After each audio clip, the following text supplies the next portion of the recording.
And Mark's fate was death. Mark was on a business trip when he decided to stop at a small hotel on the outskirts of the city. The place was old and partially abandoned, but exhaustion forced him to stay. When he approached the reception, the clerk handed him the key to room 206, but with a worried look, he whispered, "No matter what happens, do not open the window after midnight." Mark chuckled, thinking it was just a local superstition, and went up to his room.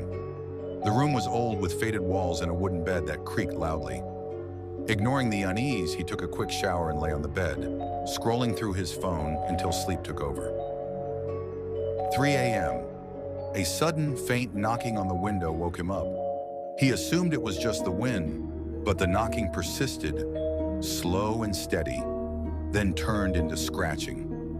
He sat up cautiously, trying to shake off the growing chill in his spine, but curiosity got the best of him.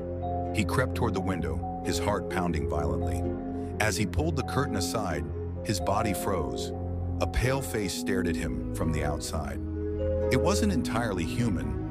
Its eyes were completely black, its mouth open as if screaming, but no sound came out.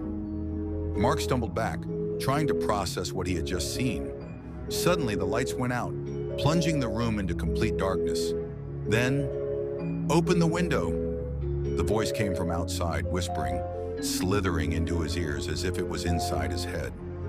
Mark gripped the bed, his heart nearly bursting, but he refused to move. Then the door began shaking violently, as if something was trying to force its way in. At that moment, he remembered the clerk's warning. He backed into the corner, shutting his eyes, whispering any prayer he could recall.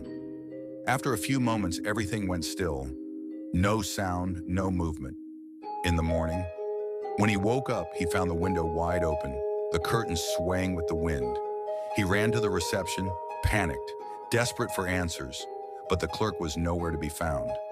In fact, no one was there.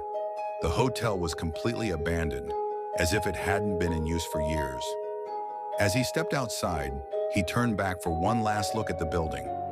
And there, at the window of room 206, a dark figure stood, watching him with a cold smile.